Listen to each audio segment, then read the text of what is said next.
He finds it attractive when you stand up for yourself. A good guy will say, wow, I found a woman. I like a woman who stands up for herself. Some guys find that as a challenge and they try to put you down. If you're in that situation and you stand up for yourself and he pulls away, that's pretty much an indication that he's not the right guy. He's not even a good guy for you, because those types of guys are looking for somebody to completely take advantage of.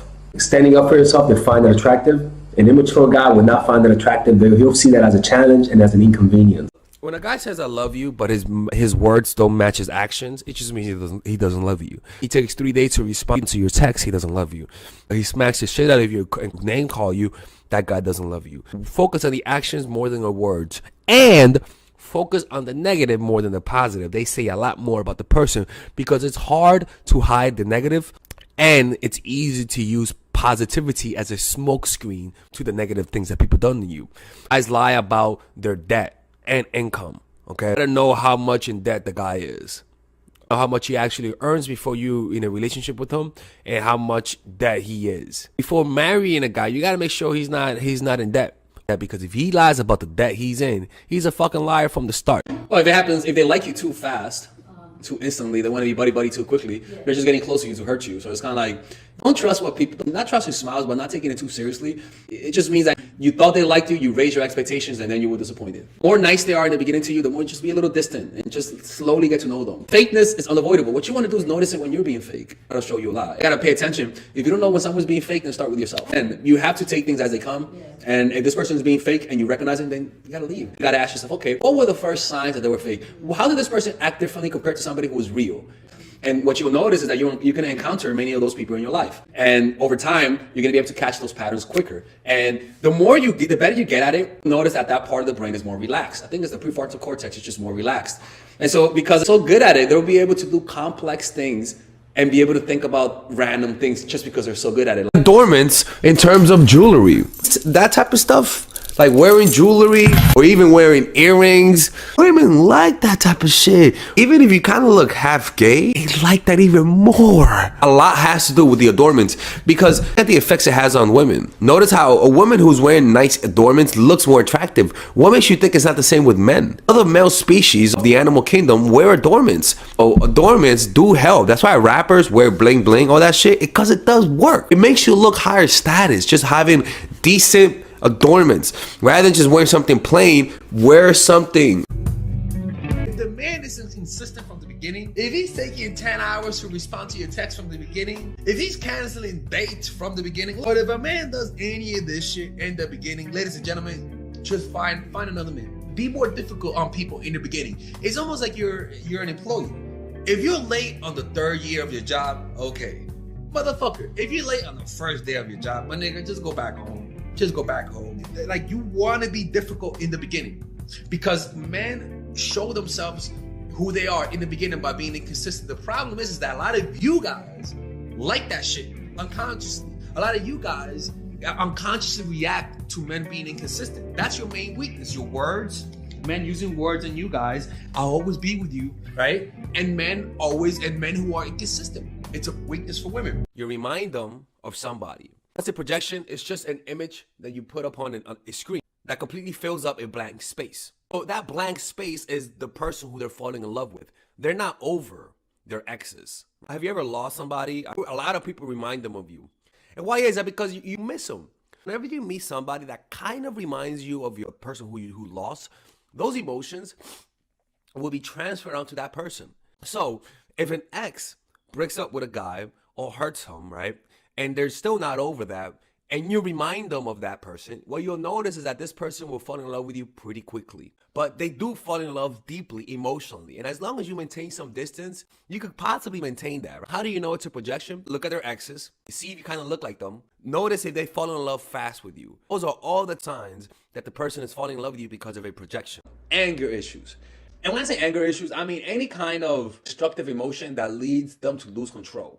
Because then they become unpredictable, which causes you to be scared and afraid, especially if they're big and intimidating. Anger issues is something that you just cannot tolerate. It really means that this person will eventually snap on you, that this person will say things that will hurt you, that this person will put you in a position or put himself in a position where he won't be there for you. Anger, people who have anger problems, eventually they'll end up succumbing to those problems and something's going to happen and they'll regret. It could be anything. But anger issues is a big red flag in men, because anger is what leads to a lot of men killing women.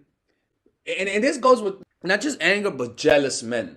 Because the number one cause of murder is by their families and primarily by their partners. Usually, if you're gonna get murdered, it's gonna be the person who you sleep with most of the time. So you guys gotta be careful with that. Elements of a woman's sex appeal. Do you look fertile or not? That's the basis of physical attraction. Now, what's fertility? Fertility is being able to have a kid. Fertility wanes in two different places, right? Age, disease, last one, having a kid. Having a kid makes it harder to have another kid. Now, what are the factors of a woman look like she has a kid? Increased weight, stretch marks. Point is that increase in weight and stretch marks are wired for the most part not to be attracted to. Now, how do you affect this type of physical element in terms of your sex appeal? One, you get in shape. Two, you eat better, because the quality of your skin says the quality of your immune system and you want somebody with good immune systems so that it could pass on those good immune system genes. All right, ladies and gentlemen, if you guys ever want to learn how to use your feminine energy to influence people, learn how to use your masculine energy to become more assertive, and also learn how to blend both energies to improve your dating life, your spiritual life, honestly, your relationship life, your family life, your career life, this is the course for you. If I had to make a course for my nieces, I have two nieces, one is 19 and one is 15. 16. Holy shit. Oh my God, he's a bad fucking uncle. He's a bad uncle. Get him. Shut up, Melissa. You should get this course, right? And this is the course that I will make for them. So, for example, watch the curriculum, right? In the first week, we're going to be showing you how to establish a strong masculine foundation without letting it hurt your feminine energy. This masculine foundation is a source of who you are, right? It's your bodyguard. Without this, whatever feminine energy you create will be destroyed by the outside, because your masculine is your shield. So we'll talk about goal setting. We'll talk about how to develop a serious attitude. We're going to be talking about how to use more logic, how to use more goal-oriented behavior. It's more how to be a man. Now the next one is how to embrace the feminine energy, right? This one would teach you about how to minimize excessive masculine traits, developing self-awareness, healing abundant feminine energy, regulating your emotion, mastering voice qualities and facial expressions, surrendering control, and allowing pain to be felt. This is honestly, this will supercharge, like Kaioken, your masculine energy. After that, we have femininity in the workplace, and how to be feminine in the workplace without letting people take advantage of you, and the nuances of how women of power should behave versus women who are subordinates in the workplace, and even the dress code. This is based on psychology, people. It's kind of insane. I'm actually excited about this one. The next week, we talk about navigating the labyrinth of male and female friendship, and this a lot of women find confusing, so we talk about that. And how to identify envious friends, how to identify the good friends, how to keep male friends, and how to keep female friends. Week 5, we talk about how to release the burden of the past and stop and destroy mental projections. This is actually really powerful. And then week 6, we talk about how to increase your observational power so that you can read people better. And we have a bunch of bonuses. The course starts at $99, and you guys can pre-order the course today at $69 before it goes out. If you're watching this, most likely I'm in the meditation retreat, so most likely I will be praying for all of you guys. And just click on the description down below of the video, right there, you'll see it, and you can pre-order that course. It's gonna be out by the end of next month or the beginning of February of March. One of the two, people, because I have a 10-day retreat to do, and I want to finish the course after the retreat, because I think the ideas are gonna be so much better. All right, man. I'll see you guys later. Pre-order, man. I'm closing the channel.